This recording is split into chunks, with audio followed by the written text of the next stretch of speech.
Hello, and welcome to my new YouTube channel, Learn with Leah.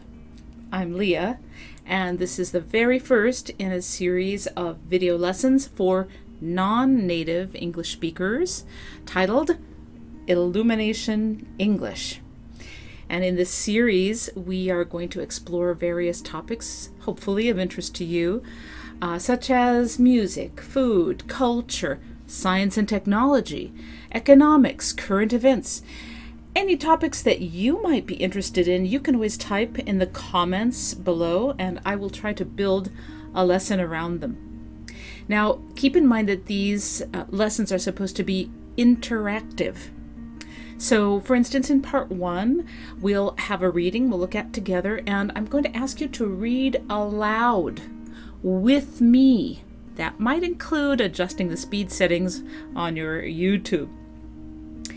In part 2, we will look at the vocabulary in the article and the reading from part 1. We'll look at the definitions, how they are used in context and in other contexts, and we'll make some sentences with those words. Then in part 3, that will be the knowledge check. Kind of a quiz format. Again, interactive. You'll be asked to fill in blanks or do some matching activities, something that will help you retain all of the knowledge, hopefully, that you got from the lesson. Now, if you can get to the end of this whole video lesson, at the end of part 3, there will be a surprise, an interactive element that you will not want to miss. So stick around for that. And please, if you like this video lesson that you see, consider clicking that like and subscribe button below. Now, without further ado, let's get into our very first lesson. All right, so let's get into lesson 1 in this Illumination English series with this first part on pronunciation practice.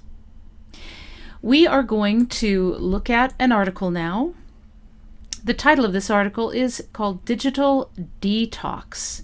You may be wondering what digital detox is. Well, okay, digital means anything that's not analog. Okay, so things having to do with electronics, computers, anything, maybe a cell phone. Okay, so digital devices. And then detox means to take some kind of toxin or poison or something that's harmful, to take it out of, okay, something.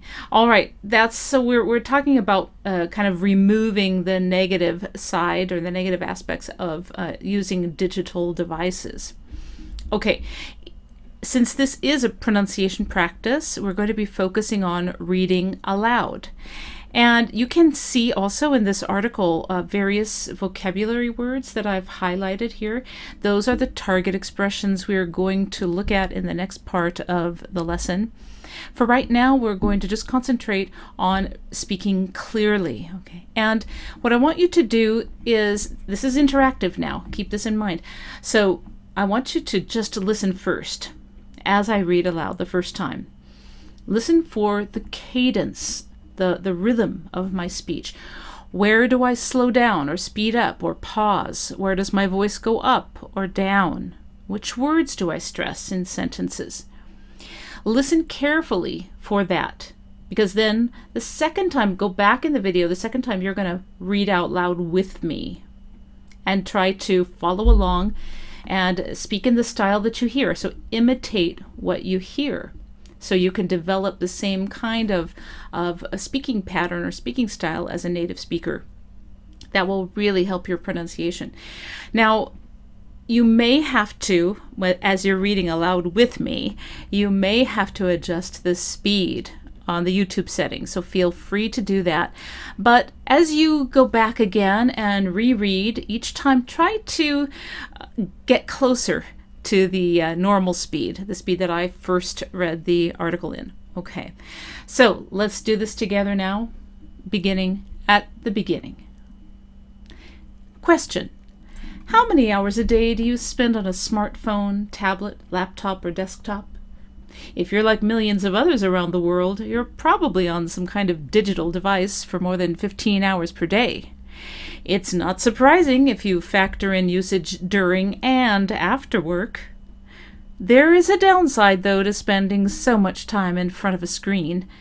It can lead to obesity, disruptive sleep patterns, eye strain, loneliness, depression, and anxiety. Do you think you're hooked on technology? Would you like to kick the habit? Well, you can join a growing movement of digital minimalists who have become increasingly dissatisfied with their tech-driven lifestyles. People who detox from digital addiction are taking hours of time previously spent in front of screens and doing things like exercising, taking up a new hobby, or just having a face-to-face with family and friends. Digital minimalists say that a gradual detox can improve brain function, quality of sleep, and overall health, as well as relationships and creativity. And that's the end of our read-through. In part 2, again, we are going to look at the vocabulary that I've highlighted here. More carefully, we're going to look at the definitions and then how to use them in sentences, perhaps inside and outside this context. We'll see you in part 2.